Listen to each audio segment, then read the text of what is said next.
Hey friends, it's Sarah here. Welcome back to my channel and welcome to another Sims 4 speed build. So today, in honor of Cottage Living coming out tomorrow, I decided to do something a little bit different and build you guys a tiny cottage. And I don't build cottages a whole lot, so I'm definitely not used to this style of building. I hope you guys still enjoy it. You can let me know what you think down below in the comments.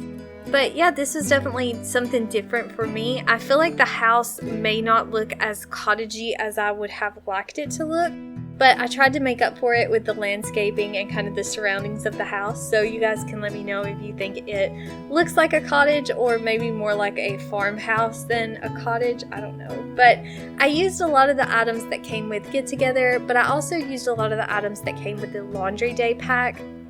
I feel like the Laundry Day pack was very small, but a lot of the decorative items that came with it have a kind of cottagecore aesthetic to me. I don't know if you guys agree, but I think the Laundry Day pack looks really well with this style of building, so I used a lot of that.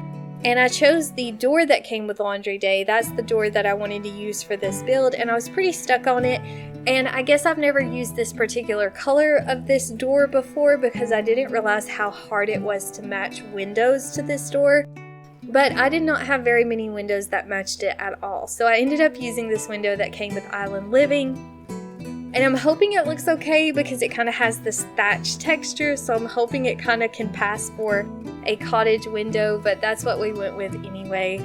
And now we're just going on to the landscaping, which is very, very simple. I'm just going to use a lot of the debug items that came with Get Together. As you can tell, we've already placed a fence from the debug menu.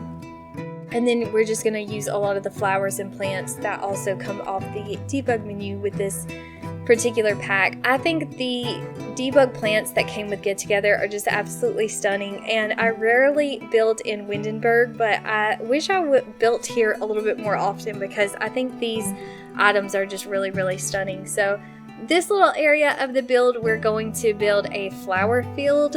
That's the only way I know how to describe it, but I kind of wanted it to just be like rows of flowers, and I'm going to change up the pattern a little bit in a minute because I wasn't super happy with this. But yeah, these two flowers or plants are both from the debug menu of Get Together also, and I just thought they had a really nice color. The one purple is very bright, and then the other one isn't so bright, so it kind of tones it down a little bit.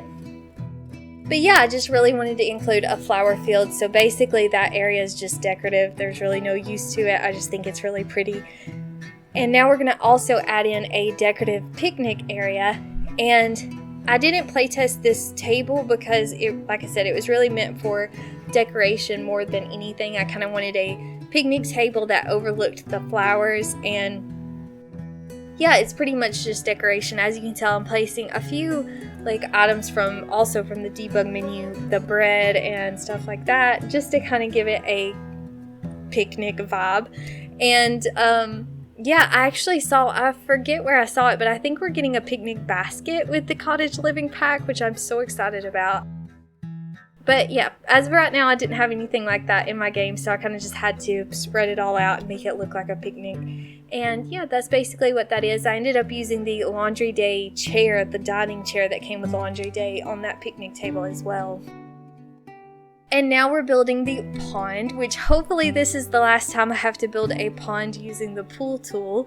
But I was pretty happy with the way this one turned out. Usually I'm not happy with my ponds when I do that, when I use the pool. And this one actually turned out okay. I think that's just because I really like these plants. Once again, I really like the decorations and stuff, so I feel like it looks alright. I feel like building the ponds with the pool tool was really difficult if you didn't have the Get Together pack. So I'm very excited that we are getting a pond tool and that everyone can enjoy it because it's a base game update. I think that's really, really cool. Because like I said, I don't know if it was it even possible to build a pond looking thing without Get Together?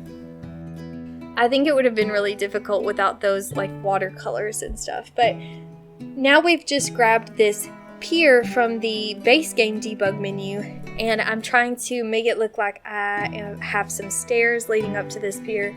I had placed a foundation piece, and then I forgot that I couldn't place diagonal stairs, so I kind of had to figure something out. So I swapped it out to some debug items and shelves to make it look like there were stairs.